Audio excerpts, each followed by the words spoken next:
आप देख रहे हैं श्री हरि कृपा आश्रम चैनल। संस्थापक स्वामी श्री हरि चैतन्य पुरी जी महाराज।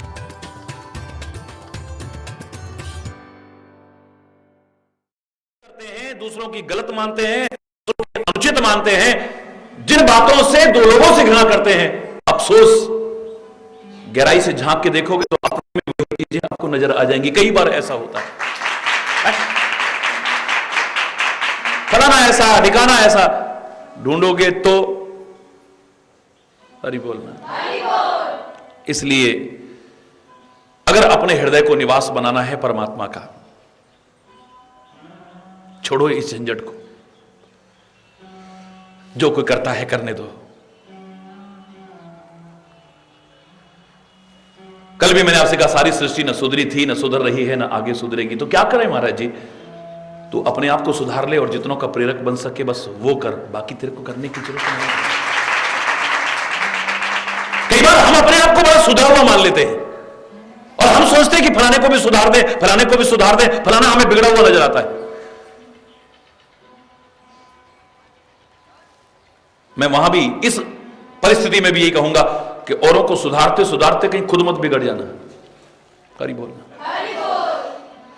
औरों को समझाते समझाते कहीं अपनी सोच खराब मत कर बैठना। सतर्क रहना। ऐसी स्थितियों में सूरदास जैसे भक्त और संत एक ही बात कहेंगे कि तजोरे मन हरि विमुखन को संग, तजोरे मन हरि विमुखन को संग, जिनके संग कुमति उपजत है, जिनके संग कुमति उपजत है, परत भजन में भंग, परत भजन में भंग, तजोरे मन हरि विमुखन को संग, तजो मन हरि विमुखन। मैं पूरा नहीं सुना रहा, बहुत सारे उदाहरण दिए हैं इसमें। खर को कहा और गजालेपन, खर को कहा और गजालेपन। खर माने गदा और अर्गजा माने चंदन। कितना टाइम लगेगा गधे के पूरे शरीर पे लेप करने के लिए चंदन का? बोलो कितना टाइम लगेगा? इतना घिस घिस के इतनी मेहनत करी तुमने सोचा कि गधे को भी सुगंधित कर देते हैं, सुवासित कर देते हैं, पर होगा क्या? तुम पूरे गधे के शरीर पे इतना टाइम लगा करके, इतनी मेहनत लगा करके, इतना पैसा लगा करके चंदन लगाओगे और 2 मिनट बाद वो धूल में ही लौटता नजर आएगा, तुम्हें कुछ नहीं आएगा। बेकार तुम्हारी क्या मेहनत मिली? बोलिए। वायस पल ही अति अनुरागा, रामायण में अन्यत्र कहा है, वायस पल ही अति अनुरागा, होए निरामिष कबहू की कागा। कौवे को तुम खीर खिला खिला करके पाल लो, बड़े प्यार से पाल लो, लेकिन कौवे को जब मौका लगेगा तब कीड़े मकोड़े ही खाएगा, वो मांसाहारी ही रहेगा, वो अपनी प्रवृत्ति नहीं छोड़ सकता है। हरि बोलना। खर को कहा अर्गजा, इतनी मेहनत बेकार गई तुम्हारी, काय को टाइम बर्बाद करते हो? स्वान नहाए गंग, कुत्ते को गंगा जी नहला लिया, पवित्र हो जाएगा। हरि बोलना। कहा भरो पैपान कराए, विष नहीं तजत भुजंग।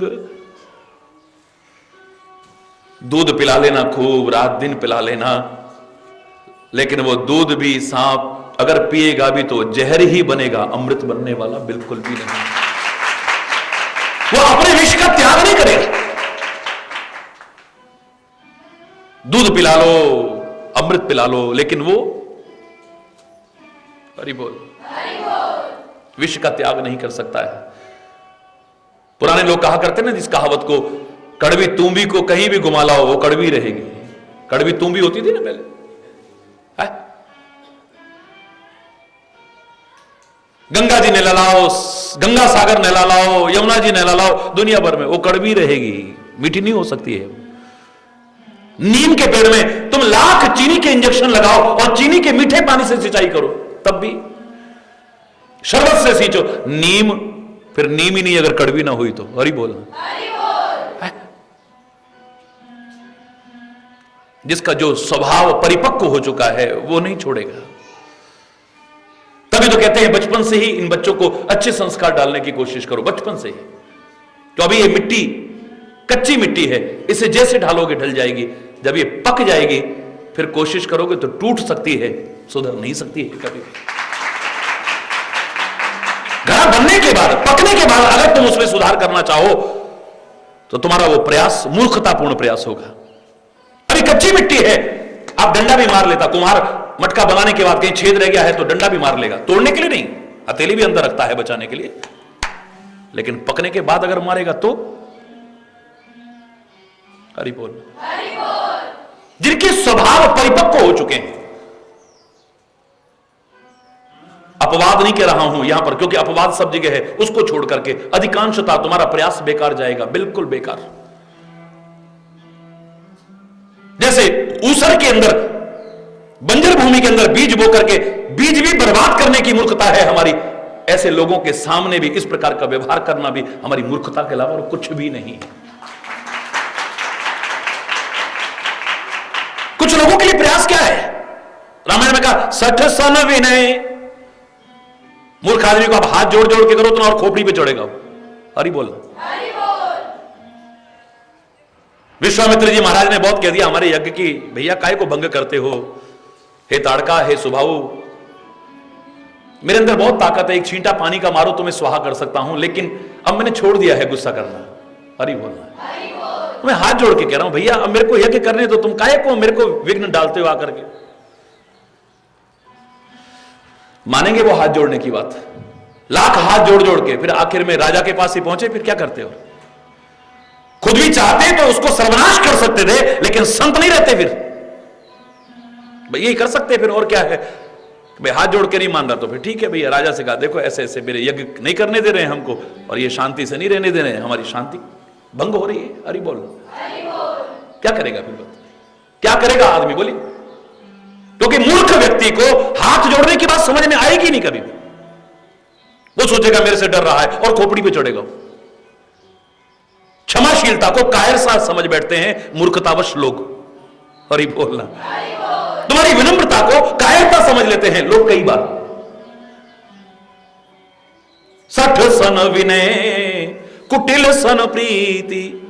कुटिल आदमी से तुम प्रेम करो, बेकार, निभेगा नहीं तुम्हारा प्रेम, कभी भी कभी नहीं निभेगा, एक सेकंड में खत्म हो जाएगा। जब तक उसका स्वार्थ पूरा होता रहा, जब तक उसका मन के अनुकूल होता रहा, प्यार बहुत रहेगा। जिस दिन उसका स्वार्थ में बाधा पड़ी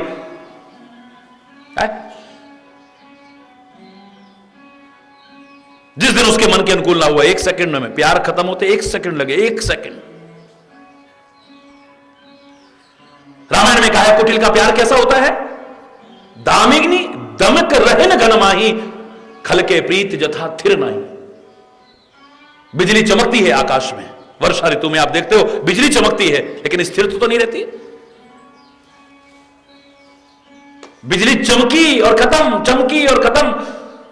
जैसे बिजली चमकती है आकाश में, हमेशा नहीं रहती है, बिल्कुल ठीक ऐसे ही दुष्ट व्यक्ति का प्यार भी बस क्षणिक चमकता है, उसके बाद खत्म हो जाता है, नहीं रहेगा। इसलिए महापुरुषों ने कहा था खल संग कले न भल नहीं प्रीति। दुष्ट आदमी से हाथ दूर से ही ठीक है, ना उससे प्यार करो ना दुश्मनी करो। हरि बोल। तो मगन रहे भैया अपने में। हरि बोल।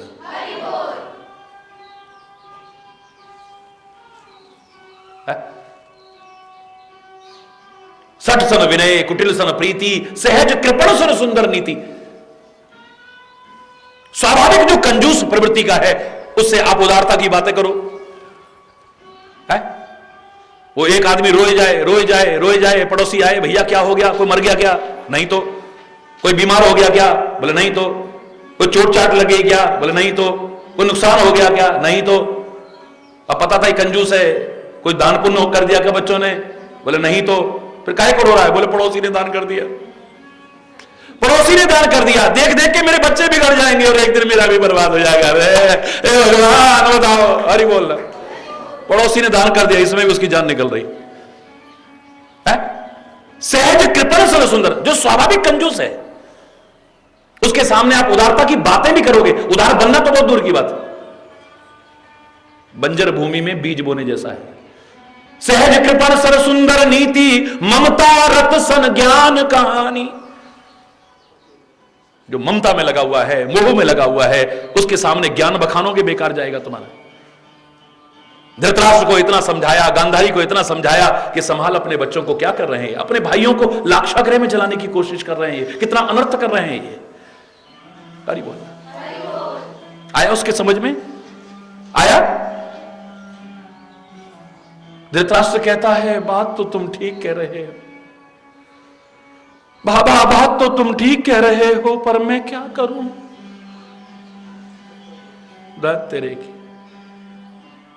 उसको कर्म का, अकर्म का, विकर्म का फिर कोई बोध नहीं रह जाता है। ज्ञान जानते रहो, उसके सामने कुछ लाभ मिलने वाला नहीं। वो कहेगा बात तो ठीक है, लेकिन लग जाएगा उसमें। ममतारत सन ज्ञान कहानी, अति लोभी सन विरति बखानी। अत्यंत जो लोभी व्यक्ति है, संचय की प्रवृत्ति जिसे लगी है, बटोर बटोर करके जमा करने की प्रवृत्ति लगी है, उससे आप वैराग्य की बातें करो तो हरि बोल। उसके सामने वैराग्य की बातें भी मूर्खता ही है। अति लोभी सन, लोभी नहीं, अति लोभी सन विरति बखानी।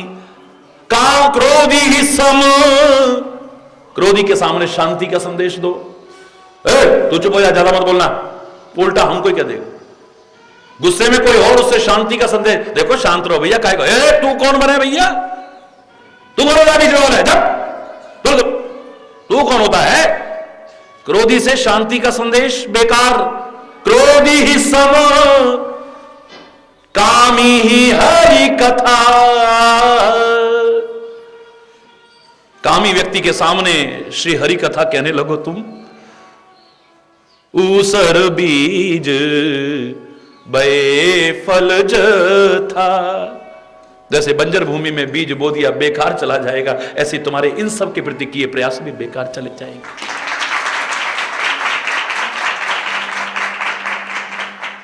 कई बार तुम सत्य को जानते हो, हरि बोल, सत्य को जानते हो तुम, सत्य का साक्षात्कार हो चुका है तुम्हें, लेकिन उसे भी हर एक के सामने उजागर मत करना कभी। विशेष तौर से जो सत्य के प्रति विरोधाभास रखते हो, उनके सामने तो बिल्कुल भी मत करना। दुनिया में कितने लोग हैं जो सत्य के प्रति विरोधाभास रखते हैं। अभी आप हरि बोल, अभी आप किसी की बड़ाई करो, सामने आदमी बड़ा महान है, ये तो बिल्कुल भगवान है, ये तो बहुत उच्च है, ये तो इसके अंदर वो शक्ति है। अरे जब तक अपनी आंखों से कुछ नहीं देखते हम विश्वास नहीं करते, हम सच नहीं मानते जब तक अपनी आंखों से कुछ ना देखें। और जरा झूठ मूठ बुराई करके देखो तो, हाँ सही में ऐसा है वो, हाँ अरे तूने सुना, अरे तूने सुना, अरे तूने सुना, और दुनिया को और सुनाएंगे। तब नहीं कहेंगे जब तक अपनी आंखों से नहीं देखे, तब तक हरि बोल। तुम सत्य को जानते हो, सत्य का साक्षात्कार कर चुके हो, फिर भी जो सत्य के प्रति विरोधाभास रखते हो, उनके सामने कभी भी सत्य को उद्घाटित करने की मूर्खता मत करिए। मैं कह रहा हूं आपसे, पछताओगे, ग्लानि होगी, फिर पश्चाताप। इनके सामने हमने काहे को बात चलाई बेकार में और मूड खराब कर दिया, क्या फायदा।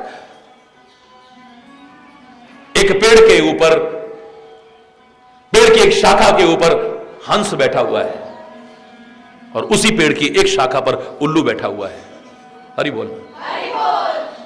हंस कह बैठा अचानक, हाय सूर्य भगवान, आज तो तुम बहुत तप रहे हो, इतनी तेज रोशनी है आपकी कि आंखें चुंधिया रही हैं, बड़ी गर्मी लग रही है। उसके मुंह से निकल गया बस, हरि बोल। ऊपर उल्लू बैठा था, अरे कौन उल्लू कह रहा है, ये क्या होता है सूर्य, हरि बोल, ये सूर्य क्या होता है, अरे रोशनी नाम की चीज क्या होती है, क्या तेरे को पता नहीं, हरि बोल, क्या तेरे को पता नहीं है। बोले कोई सवाल ही नहीं है, दुनिया में सूर्य नाम की कोई चीज होती ही नहीं है, दुनिया में प्रकाश नाम की कोई चीज होती ही नहीं है। क्या बात करते हो? हंस कहने लगा, अरे कैसी बात कर रहे हो, सारी दुनिया जानती है सूर्य भगवान होते हैं, और देखो रोशनी भी उनकी कितनी तेज है इस समय है। बड़ा उल्लू आदमी है। उल्लू कह रहा है हंस से, हरि बोल, जोर से बोलो है? दुनिया में किससे पूछवा के दिखाना सूर्य नाम की कोई चीज होती है क्या? सूर्य की रोशनी नाम की, हां गर्मी लग रही है, मेरे को भी लग रही है, लेकिन सूर्य नाम की चीज और यह रोशनी नाम, प्रकाश नाम की चीज मैं नहीं मानता हूं। दुनिया में किससे पूछवा के देख, अगर कोई कह दे कि सूर्य होता है और सूर्य का प्रकाश होता है, मैं तेरा गुलाम बन जाऊंगा, उल्लू कहता है। सूर्य भगवान बोले किसी से जाके पूछ ले भाई, क्योंकि सूर्य तो हंस हंस कहते हैं, हंस कहते हैं कि तू कहीं किसी से पूछ ले, सारी दुनिया जानती है भाई सूर्य होता है, सूर्य का प्रकाश होता है?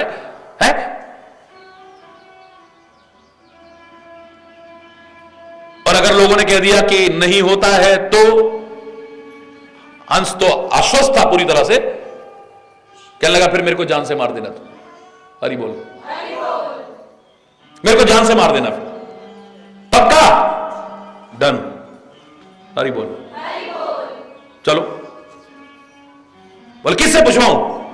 तो सूर्य के प्रति, सूर्य के प्रकाश के प्रति हंस आश्वस्त था। उसने कहा उल्लू से कि तू जहां चाहे चल, 10, 20, 50 लोग कह दे कि हां भाई सूर्य नहीं होता है, सूर्य का प्रकाश नहीं होता है, तो मैं भी मान लूंगा, मैं ले चलूं तेरे को। बोले हाथ तू ले चल, कहीं भी ले चल।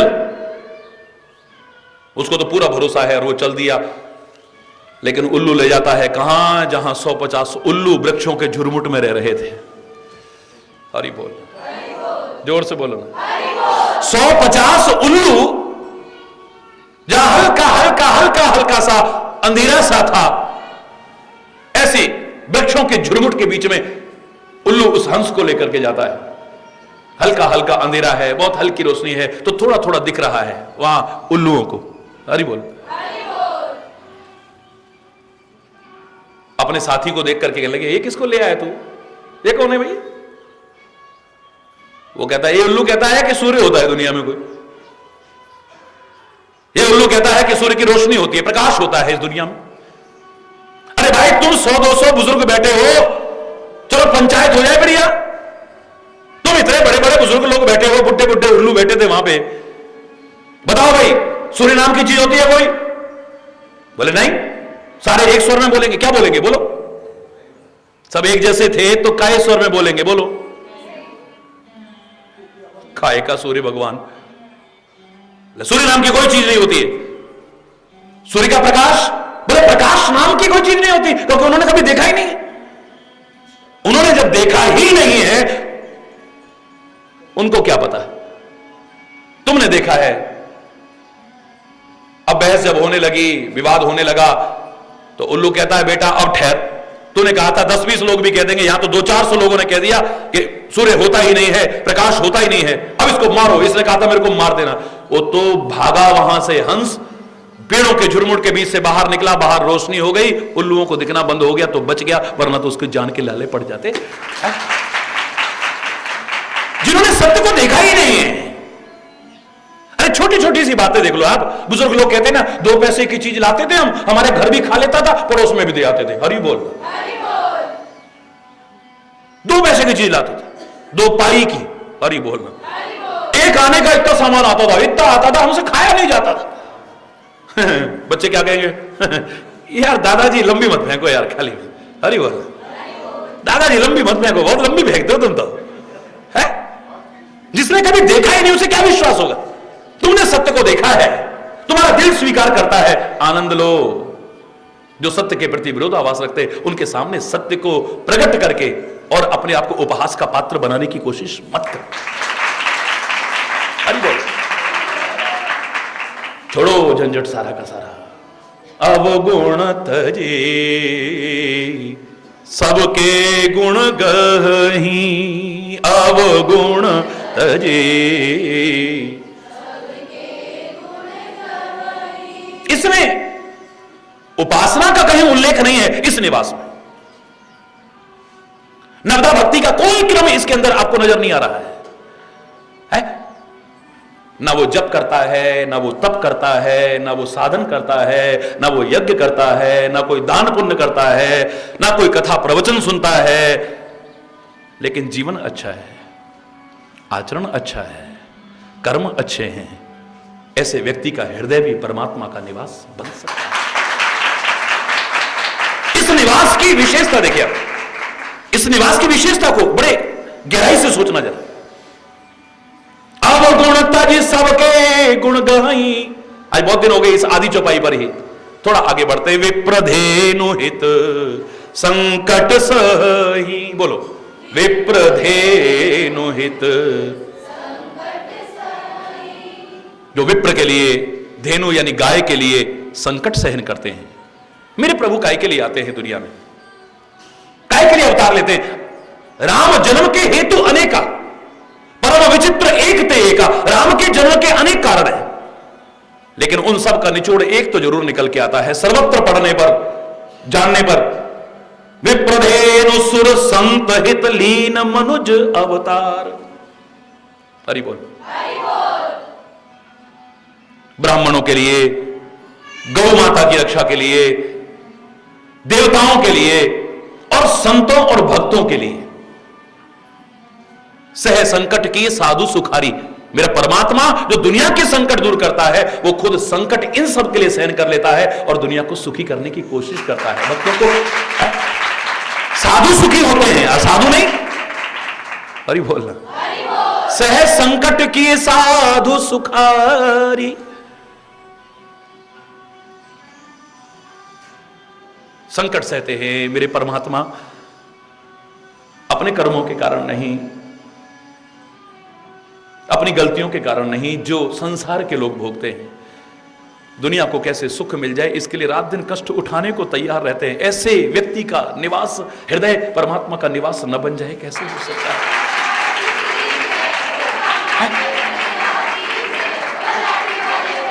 परमात्मा को कौन अच्छा लगेगा? जो परमात्मा करने के लिए आते हैं उसके अनुगामी उसी काम को करें, यानी उनके काम में योगदान दें, उनके सहभागी बने। परमात्मा दूसरों के लिए कष्ट सह सकते हैं, संत रात दिन दूसरों के लिए कष्ट सह सकते हैं, सदगुरु रात दिन दूसरों के लिए कष्ट, अपने कोई कष्ट थोड़ी उनके, दूसरों के लिए कष्ट सहते रहते हैं, दूसरों के लिए कष्ट सहते रहते हैं, है? रामायण में कहा भूरज तरु सम संत कृपाला परहित नित सह विपत्ति विशाला। भूरज तरुसम, भोजपत्र के पेड़ की तरह है संत। जैसे भोजपत्र की खाल उतारी जाती है, खाल, वो कहता खाल उतार लो लेकिन किसी के काम आ जाए बस। वेद लिखने के काम आता था, पुराण लिखने के काम आता था। पहले तो वेद लिखे नहीं जाते थे, वेदों का नाम ही श्रुतियां इसलिए रखा था, श्रुति माने कान भी होता, कान के जरिए वेद पहुंचे हम तक, कहीं लिखे हुए नहीं थे वेद। गुरु अपने शिष्य को सुनाता था, शिष्य अपने शिष्य को सुनाता था, वो अपने शिष्य को, वो अपने शिष्य को, इस तरह से क्रम चला और वेद हम तक पहुंचे, इसलिए इनका नाम श्रुतियां है। श्रुति के माध्यम से पहुंचा है हम तक, लिखे नहीं होते थे। लेकिन जब लिखने की परंपरा आई तो क्या करते थे, कोई कागज नहीं होता था। आप गौमुख की तरफ भी जाएं तो जगह का नाम भी है भोजवासा, वहां पर भोजपत्र के पेड़ होते हैं। और भी अन्यत्र हिमालय में बहुत जगह आपको भोजपत्र के पेड़ मिलेंगे। उसकी क्या खाल उतारते थे, अपनी खाल तक उतरवा देता है कि कुछ अच्छी बातें मुझ पर लिखी जाएं और जन जन तक पहुंच करके उनका कल्याण हो सके, ऐसा अपनी खाल तक उतरवा देता है। अरे खाल तो उतरवाता है सन भी, खाल तो उतरवाता है सन भी, लेकिन दूसरों के बंधन का कारण बनता है। खाल उसकी भी उतरती है, सन एवं खल पर बंधन करई, खाल सन की भी उतरती है। पानी में गलाते हैं, उसके बाद खाल उतारते हैं, फिर रस्सी बटोरते हैं, वो दूसरों के बंधन का कारण बनता है। एक ने खाल निकलवाई है लेकिन रस्सी बटी जाती है फिर उस सन की, तब दूसरों के बंधन का कारण बनता है। और एक ऐसा है खाल अपने उतरवा रहा है लेकिन दूसरों के मुक्ति का कारण बनता है। कब एक संकट सहता है अपने कर्मों के कारण, एक संकट सहता है दूसरों को सुख पहुंचाने के लिए।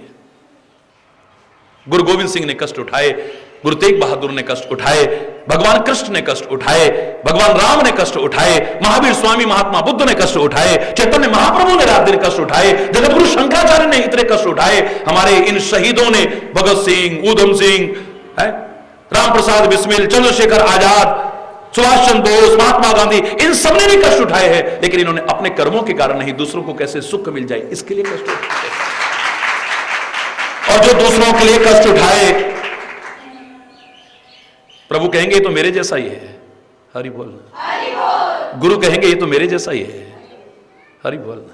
संत कहेंगे ये तो मेरे जैसा ही है, वो प्रिय ना हो उन्हें। रामायण में एक उदाहरण देखिए आप, प्रत्यक्ष उदाहरण है। सीता को रावण उठा करके ले जा रहा है, आकाश मार्ग से जा रहा है। हे राम हे राम हे राम हे राम हे राम हे राम, रक्षा के लिए पुकार रही है। कोई और आगे बढ़ा या नहीं बढ़ा, एक बुढ़ा गिद्ध बढ़ता है आगे, जटायु। वो बुढ़ा जटायु आगे बढ़ता है, दूसरे को कष्ट में देखा है, वो जानता है कि इस रावण का मुकाबला मैं नहीं कर पाऊंगा, ना तो शक्ति है इतनी, ना सामर्थ्य है इतनी, ना इसके जैसे साधन है मेरे पास, हरि बोल। लेकिन अपने सामने किसी को कष्ट में नहीं देख पाऊंगा। जब तक मेरी जान है तब तक जानकी नहीं जा सकती है। जानकी के लिए जानकी भी परवाह नहीं की, जानकी बाजी लगा दी। राम को प्रिय कैसे नहीं बनेगा? जानकी के लिए जानकी बाजी लगा दी, राम को प्रिय नहीं होगा वो। तभी तो मैंने एक बार कहा था, समाज में इतने बुजुर्ग हैं, मैं आदर करता हूं बुजुर्गों का, करता था और करता रहूंगा, लेकिन इतना जरूर कहूंगा, हमें ऐसे बुजुर्गों की जरूरत नहीं है,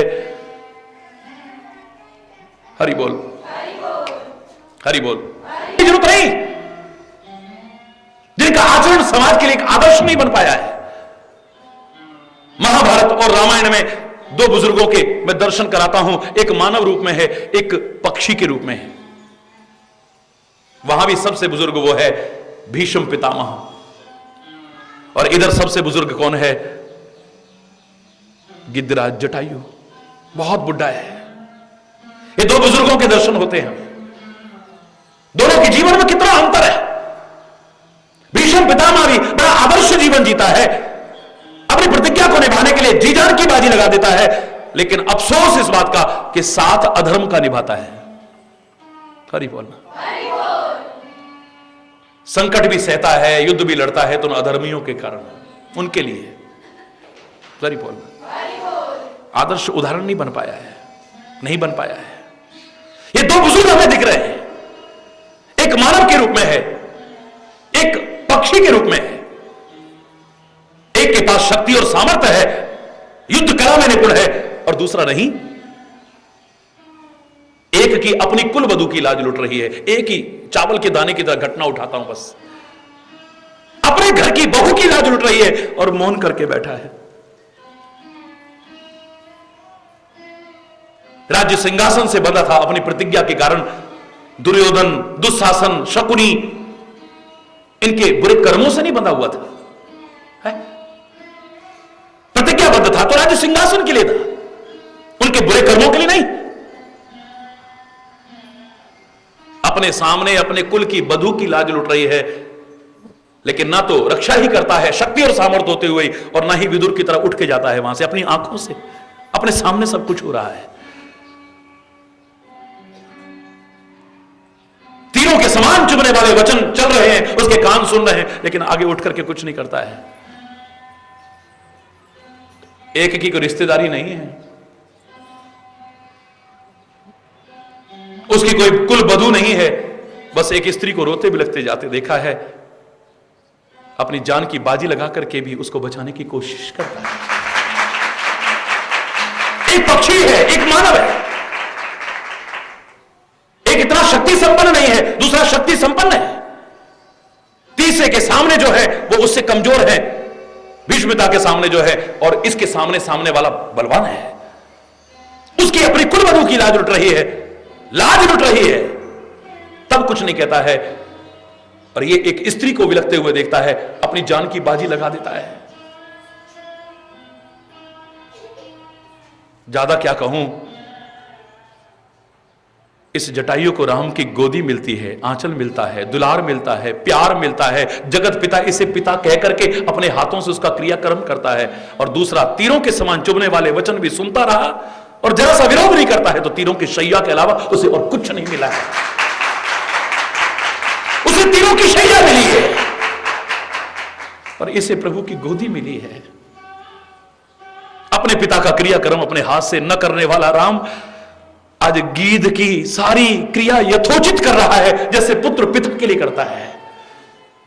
जगत पिता, तू मेरा भी बाप है, क्योंकि जो मैं काम कर रहा हूं उससे ज्यादा तू कर गया है। मेरे अंदर तो शक्ति सामर्थ्य है, तब दुनिया के संकट सहता हूं, लेकिन तेरे अंदर शक्ति सामर्थ्य नहीं, फिर तू दुनिया के कष्ट सह गया है। दूसरों के लिए अपनी जान की बाजी लगा दी तूने। राम को प्रिय नहीं होगा वो? बोलो बोलो ना, जोर से बोलो। विप्रधेनु हित संकट से का तात्पर्य, जिस काम के लिए राम आए हैं दुनिया में, उसमें सहभागी बने। जैसा राम जीवन जीते हैं ऐसा जीवन जीने की कोशिश करे। जो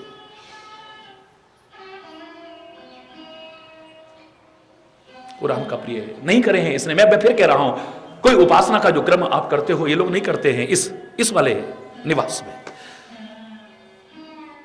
अब गुण तजे सबके गुण गहई, विप्रधेनु हित संकट सही, नीति निपुण जिनके जगली का।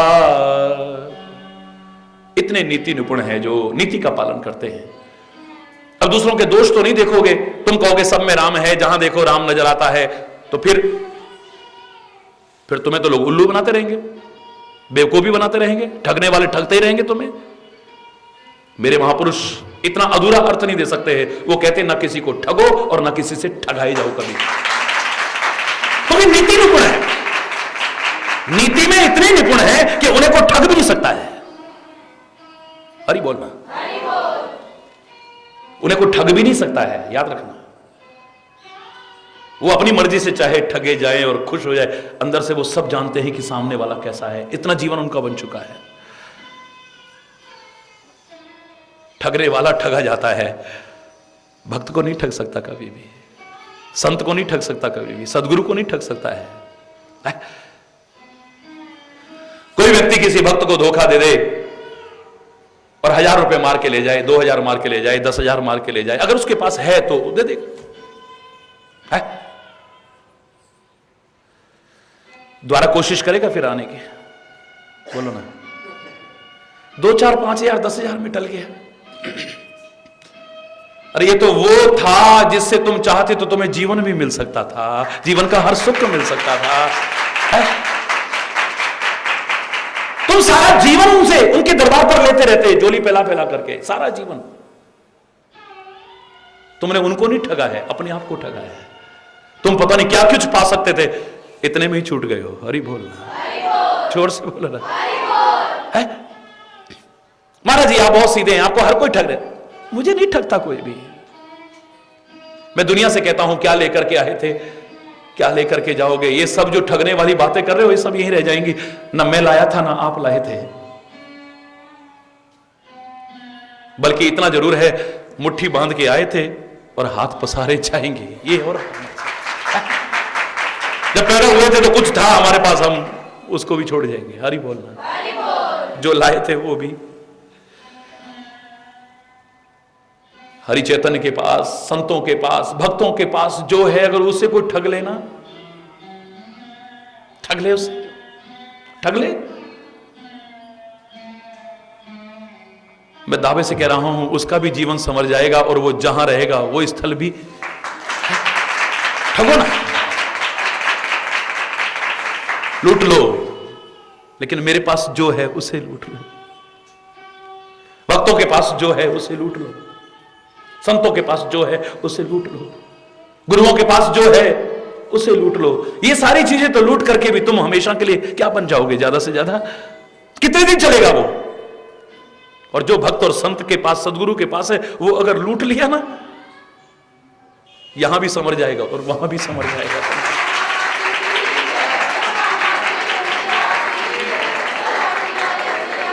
है। कई बार इन शब्दों का अर्थ हम इतनी विस्तृत व्याख्या इस आधी चौपाई की हुई, अवगुण तजी सबके गुण गही, सब में अच्छाइयां देखें, बस बुराई किसी में देखो ही नहीं, तो सामने वाला बुरा भी होगा, तुम बुराई देखोगे नहीं तो धोखा खा जाओगे भी, है धोखा नहीं खाओगे, क्योंकि वो नीति निपुण भी साथ में है। अगली शर्त क्या है? नीति निपुण।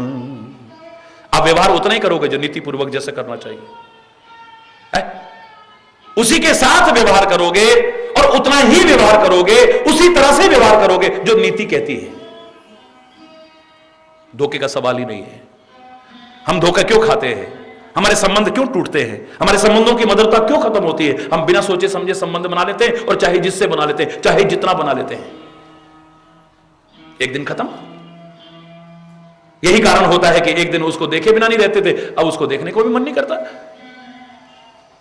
कभी एक क्षण उसके बिना नहीं रह पाते थे, अब वर्षों हो गए कैसे रह लेते हैं?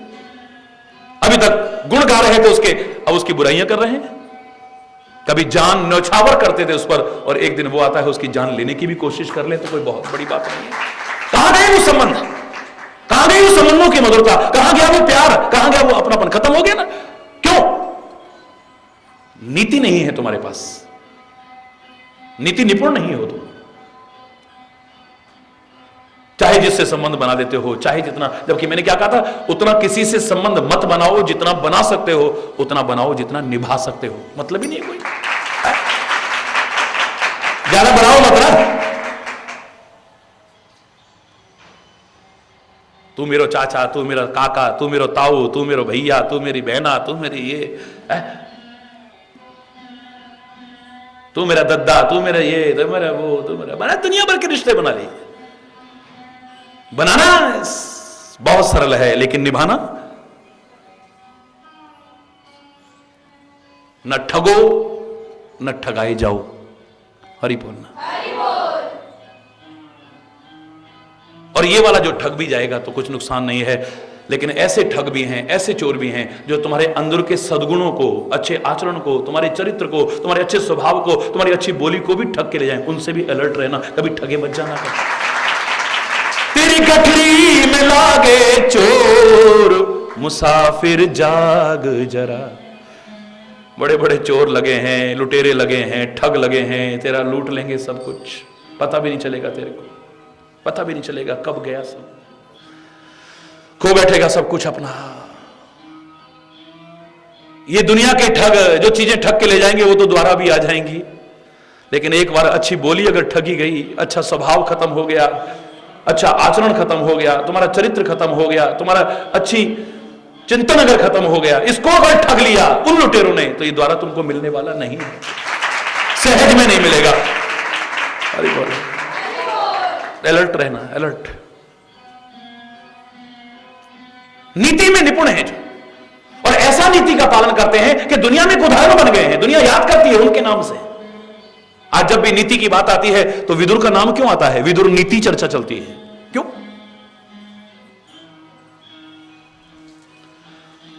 उन्हीं दुष्टों और अधर्मियों के राज्य में रह करके भी उस पर कोई दाग नहीं लगा है। बोलो, लगा?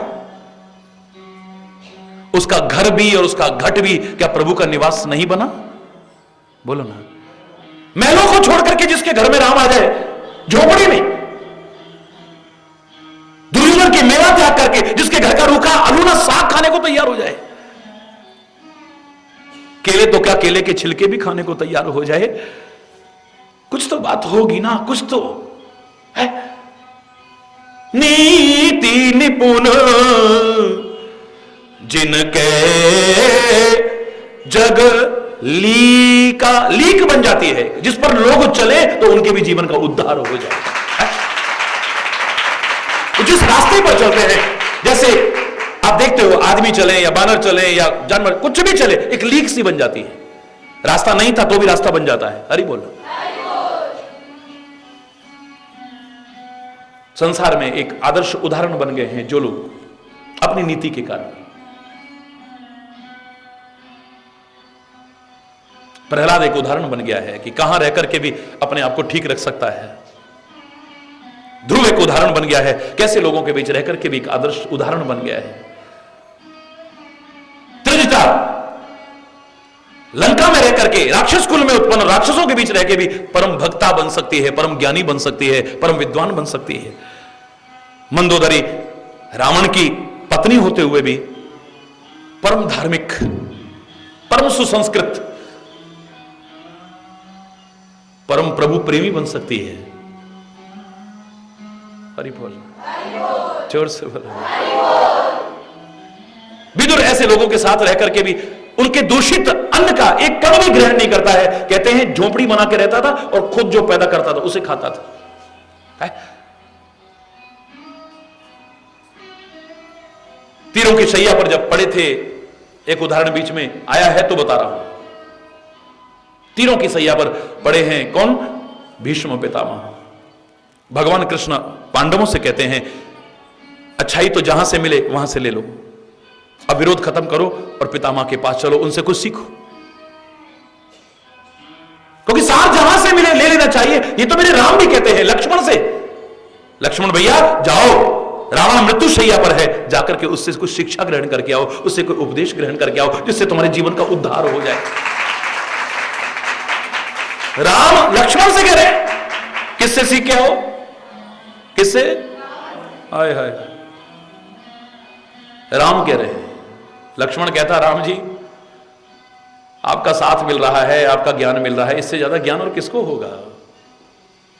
लेकिन नीति है, क्योंकि महापुरुष जिस रास्ते पर चलते हैं वो एक अनुगमन का साधन बन जाता है, अनुसरण का साधन बन जाता है। दुनिया को सिखाना है कि सार लेना चाहो तो कहीं से भी मिल जाएगा तुम।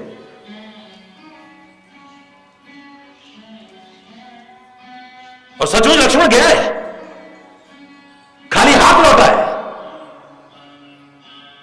क्या कहा रावण ने? कुछ सिखाया ही नहीं। तुमने क्या किया था? बोले मैं उसके सिर पे जाके खड़ा हुआ और मैंने कहा भाई रावण कोई शिक्षा विक्षा हो तो दे दो जरा, हमें को ज्ञान सिखा दो। नहीं, सामने व्यक्ति कैसा है इसे मत देखना। जब सीखना हो तो शिष्य की तरह चरणों में नमन करके सीखो। सीखने का एक तरीका है। फिर ये मत देखो कि सामने वहां अवस्था का महत्व नहीं है, जाति का महत्व नहीं है, पद का महत्व नहीं है, किसी चीज का महत्व नहीं है। जिससे तुम सीख रहे हो उसके चरणों में विनम्रता पूर्वक बैठ करके सीखोगे, तब तुम्हारे जीवन का उद्धार होगा। सूत जी महाराज शूद्र थे, शूद्र कुल में उत्पन्न, और 88,000 ऋषि मुनि कथा सुनने आते थे उनकी नैमिषारण्य में। सत्यनारायण की कथा घर घर में आज भी होती है और यहीं से शुरू होती है। एकदा नैमिषारण्य, एक बार नैमिषारण्य में इस तरह से बैठे थे तो इतने, और सारी कथाओं में सूतो वाचः, सूतो, सूत काय का? शूद्र का अपभ्रंश है, और सूत से ही सूतक शब्द बना है जो अपवित्रता का द्योतक है। कोई महत्व नहीं इसका।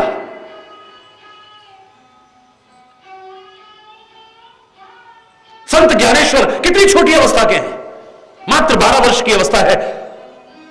15 वर्ष में तो हरि बोल क्या लीलाएं कर गए हैं संत ज्ञानेश्वर। और ज्ञानेश्वर गीता मशहूर है जो इतनी छोटी अवस्था में लिखी है, दूर दूर तक प्रसिद्धि मिली, तो जलने वाले होते ही फिर संत ज्ञानेश्वर का। आपने महाराष्ट्र के अनेक संतों में एक महान संत ये भी हुए हैं बहुत छोटी अवस्था के। तो एक चांगदेव था तपस्वी, जिसकी हजारों वर्ष की उम्र थी, हजारों वर्ष की। उसे बड़ा बुरा लगा कि इसका इतना नाम हो रहा है कल का छोकरा, और हम इतने बुढ़े हो गए, अभी तो हमारी इतनी हरि बोल, हरि बोल।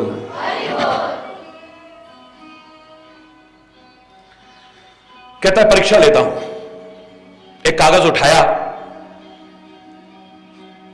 कोई प्रश्न लिख करके भेजता हूं, देखता हूं क्या जवाब देता है। हरि बोल। लेकिन लिखूं क्या? आदरणीय ज्ञानेश्वर जी तो लिख नहीं सकता, मेरी नाक छोटी हो जाएगी। और पुत्र लिख नहीं सकता हूं क्योंकि इतना विद्वान है, इतना महान है, इतनी उसकी प्रशंसा है, दुनिया पूज रही है उसको, तो बेटा करके लिख नहीं सकता हूं। वो चाहे बेटे जैसा, फिर वहां बेटा बूटा कुछ नहीं है। जो सिखा रहा है वो ज्ञान, वो गुरु है। हरि बोलना। क्या लिखूं इसे?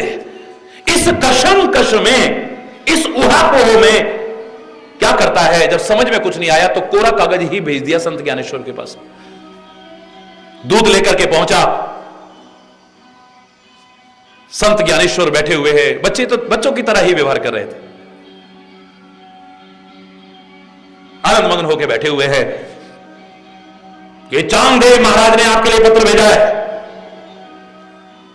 पत्र खोला, देखा कोरा है, आंखें बंद की, देखी, दृष्टि लगाई, दुनिया की नजर में जो छोटा सा बालक है पहचान गया उसके अहंकार को। जवाब लिखता है कि हे चांगदेव, तपस्या तो तुमने बहुत की है, साधना तो तुमने बहुत की है, उम्र भी तुम्हारी बहुत है, लेकिन जैसे ये कोरा कागज है ना, जीवन तुम्हारा कोरा का कोरा ही है, तुमने पाया कुछ भी नहीं है।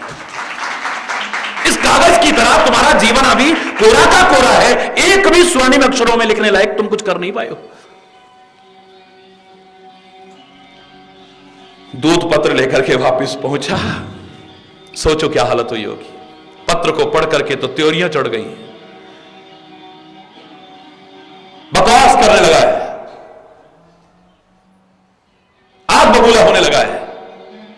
तो कहते हैं कि बदले की भावना मन में आ गई कि इसको अभी मजा चखाता हूं, इस छोकरे को। सिंह की सवारी, हाथ में सांप का हंटर और आकाश मार्ग से उड़ता हुआ आ रहा है, गुस्से में तमतमाता हुआ, छोड़ूंगा नहीं इसे, हरि बोलना। ये ज्यादा पुराना किस्सा नहीं है। आकाश मार्ग से उड़ता हुआ, शेर की सवारी करता हुआ, सांप का हंटर लेकर के आ रहा है। उस समय कहते हैं एक कच्ची सी दीवार थी, उस दीवार के ऊपर बैठ करके संत ज्ञानेश्वर गन्ना चूस रहे थे। गांव वाले भागे भागे आए, महाराज महाराज वो देखो सामने चांगदेव आ रहे हैं और बड़े गुस्से में है, महाराज आप दुबक जाओ, वो बड़े महान तपस्वी हैं, महाराज उनमें बड़ी शक्ति है, बड़ी सामर्थ्य है, महाराज आप बड़े प्यारे लगते हो, महाराज अंदर हो जाओ, महाराज अंदर हो जाओ। वो तो शेर पर सवार होके आ रहे हैं, सांप का हंटर लेकर के आ रहे हैं, आकाश मार्ग से उड़ते हुए, महाराज प्लीज आपसे बहुत प्यार करते हैं, आपको कुछ हो गया तो आप अंदर दुबक जाओ, आप अंदर दुबक जाओ। संत ज्ञानेश्वर मुस्कुराते कहते हैं, शांत ए दीवार, चलो एक तपस्वी आ रहा है, उसका स्वागत करते हैं। तो कहते हैं वो जो निर्जीव दीवार थी वो भी चल पड़ी, निर्जीव दीवार चल पड़ी। जब दीवार आगे चली, चांगदेव ने दूर से देखा कि दीवार पर ही बैठा हुआ बालक आ रहा है, सांप के हंटर को फेंका, सिंह से उतरा, आकर के चरणों में गिरा, कहता है मैंने तो सजीवों पर ही नियंत्रण किया है। अरे ओ भक्त, तूने तो निर्जीवों पर भी नियंत्रण कर रखा है। ये निर्जीव दीवारें भी जिसके इशारे पर चलती हूं, क्या भगवान उससे दूर है? दूर नहीं हो सकते हैं, कभी नहीं हो सकते हैं, क्योंकि वो नीति निपुण है। किसके साथ कैसा व्यवहार करना है वो जानते हैं अच्छी तरह से, किसके साथ कितना संबंध बनाना है वो जानते हैं अच्छी तरह से, इसलिए वो धोखा भी नहीं खा सकते हैं। याद रखना, घबराने की जरूरत नहीं है। गुण तुम्हार समुझई निज दोषा, तो मैं जो बता रहा था बीच में वो बात रह गई। भीष्म पिता तीरों की शैया पर हैं और भगवान कृष्ण कहते हैं चलो पांडवों, हे द्रौपदी, भीष्म पितामह से कुछ सीख के आते हैं। इस समय शत्रुता भाव मत रखना, मृत्यु शैया पर हैं, उनके अनुभव का कुछ लाभ उठाओ, बुजुर्ग हैं। इसी क्रम में मैंने सुनाया आपको कि उसमें उम्र इतने आड़े नहीं आती है, जाति आड़े नहीं आती है, अवस्था आड़े नहीं आती है, पद आड़े नहीं आता है, क्योंकि ज्ञान छोटा बड़ा नहीं होता है, ज्ञान हिंदू मुसलमान नहीं होता है, ज्ञान ब्राह्मण क्षत्रिय वैश्य शूद्र नहीं होता है, ज्ञान ज्ञान होता है। ज्ञान गोरा काला नहीं होता है, ज्ञान लंबा और छोटा नहीं होता है, ज्ञान दुबला पतला और मोटा नहीं होता है, ज्ञान ज्ञान होता है। हरि बोलना, जोर से बोलना। इसलिए हमारे महापुरुषों ने उदाहरण दिए, एक लीक खींच करके दिखा दी है कि ज्ञान के क्षेत्र में कभी भी कोई एक क्राइटेरिया मत बनाइएगा कि ऐसा व्यक्ति ही हमें ज्ञान सिखा सकता है और हमें ऐसे से ही सीखना है। महाराज जनक ने कहा था मुझे जो ज्ञान करा देगा इतनी देर में कि घोड़े के जरीब पर पैर रख रहा हूं, दूसरा पैर उठा रहा हूं, इतनी देर में जो ज्ञान करा दे वो मेरा गुरु हो सकता है। बड़े बड़े विद्वान आके हार गए, कोई नहीं बन पाया। बड़े बड़े विद्वान सभा में बैठा करते थे और तर्क होता था, हार जाते थे। आखिर में एक दिन अष्टावक्र जी पधारे, 8 जगह से टेढ़े थे, हाथ भी ऐसे, पैर भी ऐसे, मुंह भी ऐसा, सारा 8 जगह से टेढ़े थे। अंदर संदेश पहुंचा, एक व्यक्ति आए हैं, बहुत टेढ़े कुबड़े हैं और कहते हैं कि मैं राजा जनक का गुरु बनूंगा, उसे कुछ सिखाने आया हूं मैं, जाओ कह दो। महाराज जनक ने कहा सम्मान सहित लाइए। सम्मान सहित लाए। अंदर विद्वान ब्राह्मण बैठे हुए थे, बड़े बड़े ऋषि मुनि बैठे थे, सारे हंसने लगे। हरि बोलना। अष्टावक्र वापिस लौटने लगे। महाराज जनक अब सिंहासन से उतरे, उन्हें गलती का एहसास हुआ, अतिथि का निरादर हो जाएगा जो हमारे पुण्यों को छीण कर देगा। जाकर के चरणों में अभिवादन किया है, क्षमा याचना की है। जनक तुम्हारी सभा में मेरा काम नहीं है। क्यों महाराज?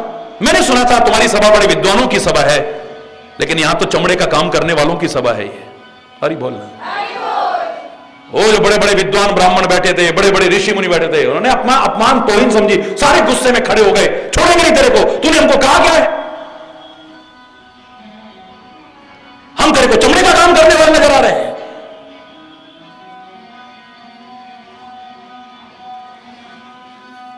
शांत हो जाओ, शांत शांत। पहले बात सुन लो मेरी। चमड़े की पहचान अच्छी किसको होती है? चमड़े के काम करने वाले कोई ना। तो तुमको भी तो चमड़े की पहचान हुई है। मेरा चमड़ा देख करके तो तुम हंस रहे हो। तुमने मेरा ज्ञान देखा कहां है? मेरा चिंतन देखा कहां है? मेरा प्रवाह कहां देखा है तुमने? मेरा शरीर टेढ़ा मेरा हो सकता है, लेकिन ज्ञान टेढ़ा मेरा नहीं होता है। हरि बोलना। कोई वहां पर सीमा नहीं है कि इस सीमा रेखा से आगे आप कहीं सीख नहीं सकते हो। है? हरि बोलना। जोर से बोलना। भगवान कृष्ण कहते हैं, हे बालको चलो, हे राधा चलो, हे धर्मराज चलो। सारे चल दिए हैं, जाकर के चरणों में नमन किया है। कल्याणमस्तु, कल्याणमस्तु। भीष्म पितामह कहते हैं, हरि बोलना। भगवान कृष्ण ने कह रखा था, तो पांडव हाथ जोड़ के निवेदन करते हैं, हे पितामह हम आपके बच्चे हैं, हमें कोई नीति, कोई उपदेश, कोई शिक्षा, कोई प्रेरणा दो ना हमें। हरि बोल। कृपा करके दो ना हमें। उनके प्रेम पूर्ण निवेदन को सुन करके भीष्म पितामह उन्हें ज्ञान सिखाने लगे, नीति सिखाने लगे, ज्ञान सिखाने लगे, धर्म उपदेश देने लगे, शिक्षाएं देने लगे। द्रौपदी को हंसी आ गई। भगवान कृष्ण को बड़ा बुरा लगा। द्रौपदी एक बार तुम हंसी थी तो इतनी बड़ी जड़ पैदा हो गई। दुर्योधन को अंधे की अंधी औलाद कहकर के तुमने कितना रक्तपात करा दिया। मैं तुम्हारे हाथ जोड़ रहा हूं, मैं लेकर के आया हूं, कम से कम मेरी तो इज्जत रख लेते। इतने बुजुर्ग हैं, कुछ ज्ञान की बात सिखा रहे हैं और तुम ही कर रहे हो। तुम जानते हो ये कितना बड़ा अपराध हो जाएगा। जो सिखा रहा है उसे लगेगा कि मेरा अपमान कर रहे हैं, तो ये श्राप ना दे दें क्रोध में आकर के। क्यों अपने अनर्थ को निमंत्रण दिलवा रही हो? पहले ही इतना कुछ हो चुका है। समझदार तो बोलता है एक बार की गलती से सीख ले, और तुम बार बार गलतियां कर रहे हो। मेरे साथ का लाभ क्या है फिर? पितामह कहते हैं, केशव शांत, केशव शांत। बेटी हंसो, कोई बात नहीं, हंसो, अधिकार है तुम्हें। लेकिन मैं जानना चाहता हूं कि तुम हंस क्यों रही हो? द्रौपदी कहती है, पितामह आप बुरा माने चाहे अच्छा माने, मैं कहे बिना नहीं रहूंगी, चाहे केशव भी नाराज हो, क्योंकि मैंने दुख उठाया है, अपमान सहा है। भरे दरबार में जब एक वस्त्र में लिपटी मुझ रजस्वला का निरादर किया जा रहा था, अपमान किया जा रहा था, तीरों के समान चुभने वाले वचन सुनाए जा रहे थे, लज्जित किया जा रहा था, उस समय तुम्हारा यह ज्ञान कहां चला गया था? उस समय तुम्हारी यह नीति कहां चली गई थी? उस समय तुम्हारा धर्म उपदेश कहां चला गया था? जब लाक्षागृह में हमको जलाया जा रहा था, तुम्हारा यह धर्म उपदेश कहां चला गया था? कोशिश की जाती थी, तब तुम्हारा ये नीति और ज्ञान का उपदेश कहां चला जाता था? खाली हमको सिखाने के लिए है ये है। पितामह की आंखों में आंसू आ गए। बेटी, अधिकार है तुम्हें कहने का, कहो, जरूर कहो, तुम्हारा दोष नहीं है, मैं दोषी हूं, लेकिन तब मेरा ज्ञान और नीति कहां चली गई थी और आज मैं सिखा रहा हूं, इसका अंतर अगर जानना चाहती हो तो मैं बताता हूं तुम्हें। उस समय उन कौरवों का दूषित अन्न खाया करता था मैं, और उस दूषित अन्न ने मेरा मन भी, मेरा चिंतन भी, मेरा मस्तिष्क भी सब खराब करके रख दिया था, इसलिए भूल गया था मैं सब कुछ। और बेटी, ये तीनों की शैया पर पड़े पड़े ये जो खून निकला है वो दूषित अन्न का प्रभाव खत्म हो गया है। अब उनका वो गंदा अन्न मेरे शरीर में नहीं है। अब मेरा मन पवित्र हो गया है, मेरी बुद्धि पवित्र हो गई है। अब मत मजाक उड़ाओ बेटी, मैं जो कह रहा हूं इसे समझना, जीवन में अपनाना, तुम्हारे जीवन का सदैव कल्याण ही चलेगा।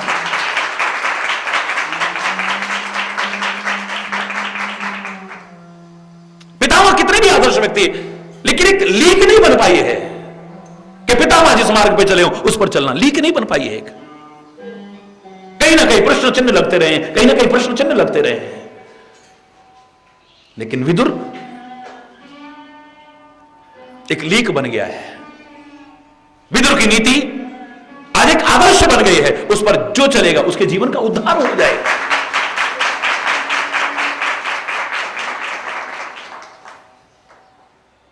नीति निपुण तुम परम सयाना, राम के लिए तुम नीति निपुण हो। हरि बोलना।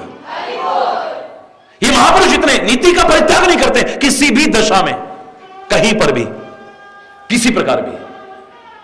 नीति निपुण जिनके जगली का, घर तुम्हार उनकर मननी का। बोलो, घर तुम्हार उनकर मननी का। ऐसा जिनका जीवन बन गया है, हे श्री राम, उनके हृदय आपके लिए बड़े सुंदर घर हैं। आप उनके उस हृदय रूपी घर को कभी छोड़ करके मत जाना, सदैव निवास करिए। वाल्मीकि ने ऐसे लोगों के लिए कहा है, और हम कह रहे हैं ऐसे लोगों के हृदय में तो प्रभु निवास करें ही, हम सबके हृदय में भी अगर निवास लायक बन गया है तो हमेशा बना रह सके, और नहीं बना है तो परमात्मा हम प्रयास करेंगे, आप कृपा करना हमारा हृदय भी आपका सुंदर निवास बन सके और सदैव उसमें विराजमान रहो। बस आपसे यही हरि बोल, जोर से बोल।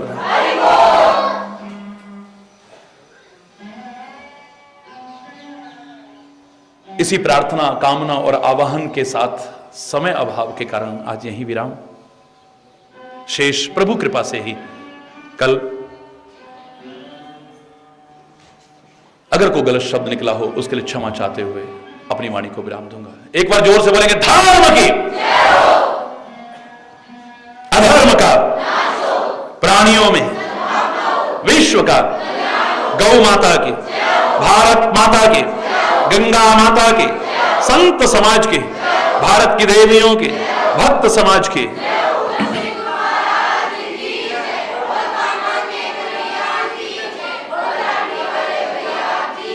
बोलो वृंदावन बिहारी, जय जय श्री राधे श्याम राम। हरि बोल।